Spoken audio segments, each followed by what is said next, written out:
ওরে পাপা রে, শীতে শীতে কেঁপে কেঁপে জঙ্গলে আর থাকা যাচ্ছে না। যাই কোনো লোকালয়ে গিয়ে দেখি কোনো মানুষের বাড়িতে থাকতে পারি কিনা। ওরে পাপা রে, এই কনকনে শীতে অনেকক্ষণ ধরে হাঁটছি। কবে যে একটা লোকালয়ের সন্ধান পাবো। এই তো দেখা যাচ্ছে একটি লোকালয়, এখানে অনেক মানুষের বাড়ি ঘর। যাই দেখি কোন একটি ঘরের ভিতর গিয়ে ঢুকে থাকতে পারি কিনা। অবশেষে একটি বাড়ি পেয়ে গেলাম। যাই এই ঘরটার ভিতর গিয়ে ঢুকে পড়ি। ওরে বাবারে, মরে গেলাম রে। পারে যে ঠান্ডা পড়েছে রে। যাই, কেউ ডেকে ফেললে আবার সমস্যা হতে পারে। চুপি চুপি গিয়ে ঢুকে পড়ি। কি আনন্দ!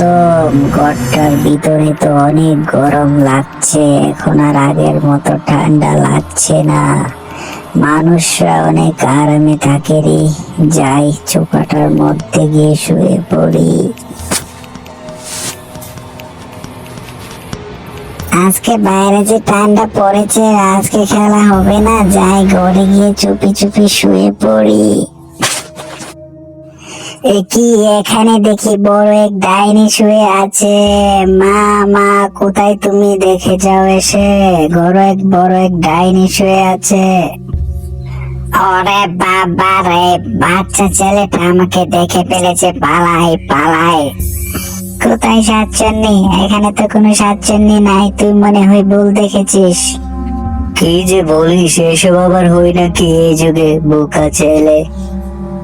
না বাবা, আমি নিজে চোখে দেখেছি, এখানে একটা সাতচন্নি শুয়েছিল। সে মনে হয় এখন পালিয়েছে। কি ভয়ানক ছিল সাতচন্নিটা। সাতচন্নিটার 3টি মাথা ছিল বাবা।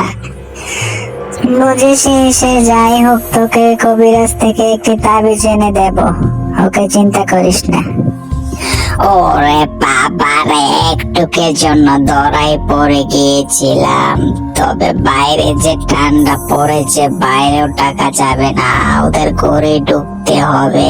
চাই ওদের কোনো আত্মীয় সত্যবেশ ধর, ওদের ঘরে ঢুকবো। হা হা হা হা। শুনেছি ওদের আত্মীয় জেসিকা ওদের বাসায় আসবে পরীক্ষা দেওয়ার জন্য। যাই, ওর বেশ ধরে ওদের বাড়িতে ঢুকে পড়ি। এবার ঠিক আছে।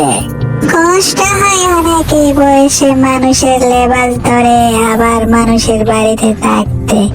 শীতের যন্ত্রণায় কিছু করতে পারি না, তাই যাই, আত্মীয় লেবাস ধরেই যাই।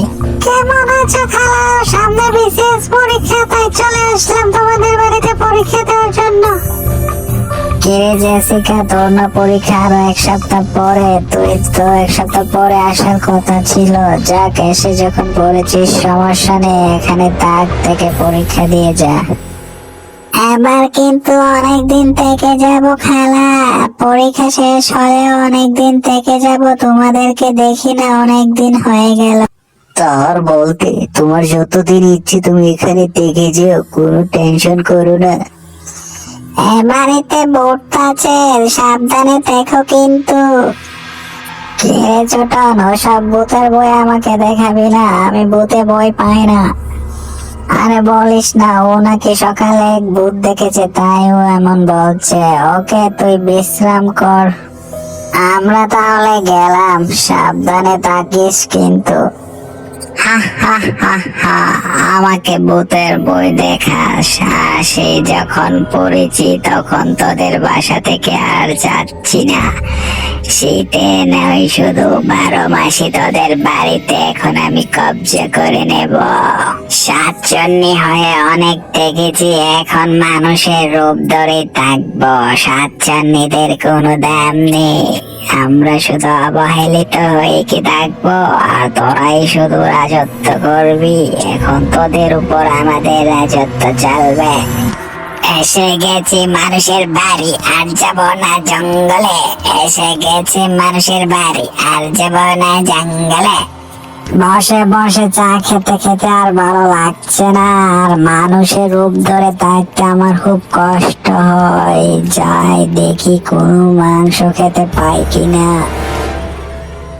আরে এরা দেখি আবার পাখিও পালে, তাহলে আমার জঙ্গলের খাবার এখান থেকে হয়ে যাবে।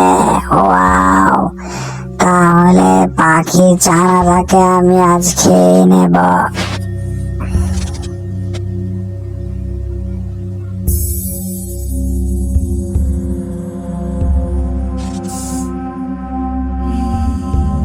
জেসিকা, আমাদের পাখির ছানাটাকে তুমি দেখেছো? ওকে তো খুঁজে পাচ্ছি না, কি হলো?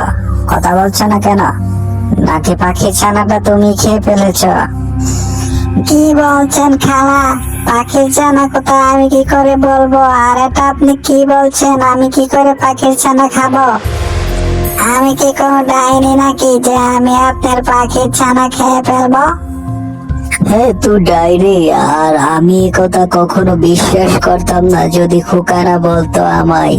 তুই যখন এসেছিস তখন আমরা চলে যাওয়ার পর তুই তো নিজের রূপে এসেছিলি।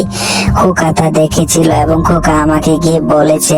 আমি চুপি চুপি তোকে নজরে রেখেছিলাম, আর কিছুক্ষণ আগে দেখলাম তুই আমাদের পাখির ছানাটা খেয়ে ফেলেছিস, ডাইনি।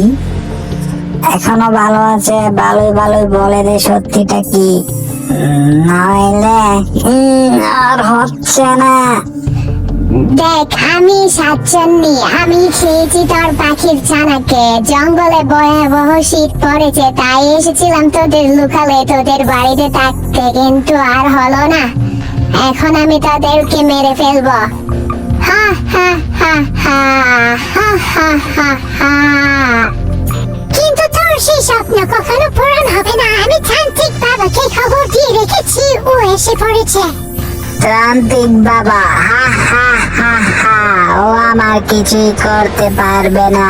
আমি মায়াবী জঙ্গলের রানী সাতচন্নি। আসমান থেকে জঙ্গল পর্যন্ত এমন কোনো প্রেতাত্মা নাই যে আমাকে ভয় পায় না। তুই তান্ত্রিক, আমার কিছুই করতে পারবি না।